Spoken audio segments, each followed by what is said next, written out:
সারিয়াকান্দি কালীতলা গ্রোয়েন বাঁধে ময়লা আবর্জনায় ভরপুর। বাঁধটি পরিষ্কার রাখতে দোকান মালিকদের আহ্বান জানান সারিয়াকান্দি মানব কল্যাণ ফাউন্ডেশনের সভাপতি লিটন মাহমুদ। প্রিয় সারিয়াকান্দি জেলাবাসী, সকলকে প্রতি আমার সালাম, আসসালামু আলাইকুম। আপনারা সবাই অবগত আছেন যে আমাদের প্রিয় কালীতলা যে পর্যটন এলাকা হিসেবে চিহ্নিত হয়েছে, এখানে বিভিন্ন এলাকা থেকে লোকজন বেড়াতে আসেন বিনোদন নেওয়ার জন্য। বিশেষ করে পানিপ্রেমী লোকগুলো তারা এখানে আসে একটা সুস্থ সুন্দর পরিবেশ চায়। আসলে সেই পরিবেশটা অনেকাংশে এখানে বিঘ্নিত হচ্ছে। এখানে তারা দোকানপাট করে পুঁজি আয় উপার্জন করে সংসার চালায়।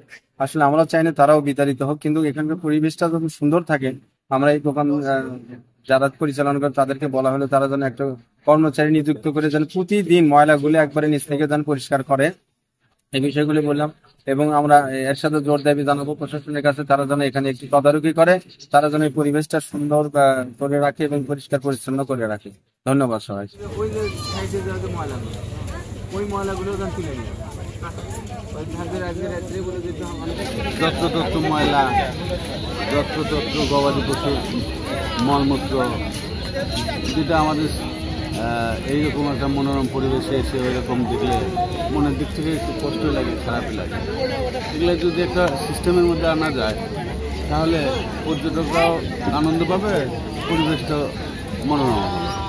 সিস্টেমটা করা যেতেই পারে। স্থানীয় সরকারের বিষয়টা উদ্যোগ নিলে আরও সুন্দর আকর্ষণীয় করা যায়।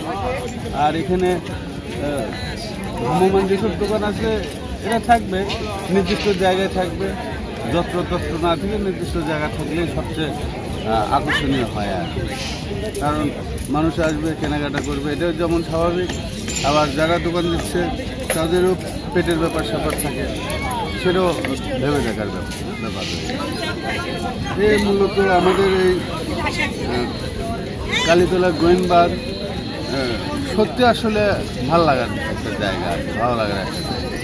এখানে আরও নতুন কিছু অ্যাড করতে পারলে, একটু এর ভিতর যদি আর্টিফিশিয়াল কিছু করা যায়, এই প্রকৃতির সঙ্গে যদি কৃত্রিমতা সমন্বয় ঘটানো যায়, তাহলে আরও দূর দূরান্ত থেকে, উত্তরবঙ্গের আরও অন্যান্য জায়গা থেকে পর্যটকরা আসবে। সেটা আমাদের যারা আমরা সারিয়াকান্দি বাস করি কিংবা বগুড়া জেলায় বাস করি, এটাকে ফোকাসে নিয়ে আসা যায়। এরকমভাবে পরিকল্পিতভাবে চিন্তাভাবনা করলে খারাপ হয় না। যদি এখানে কেউ বিনিয়োগ করে সেটা তার জন্য লাভজনক হবে, আমাদের যারা সারিয়াকান্দি আমরা বসবাস করি তারাও উপকৃত হব, বাইরের লোকজন আসবে, ব্যবসা বাণিজ্য ডেভেলপ করবে, ভালো লাগবে। এবং ওই মোড়ে যে খড়িগুলো রাখছে, ওই খড়ি যারা বলেন রাতের মধ্যে খড়িগুলো নিয়ে যায়। আচ্ছা, আপনি এটা স্বার্থে এটা বললাম। আর সমস্যা একটা জিনিসই বলা যায়, যেটা হচ্ছে এই যে বসার পরিবেশগুলো, ধুলাবালি, এগুলোই একটু সমস্যা।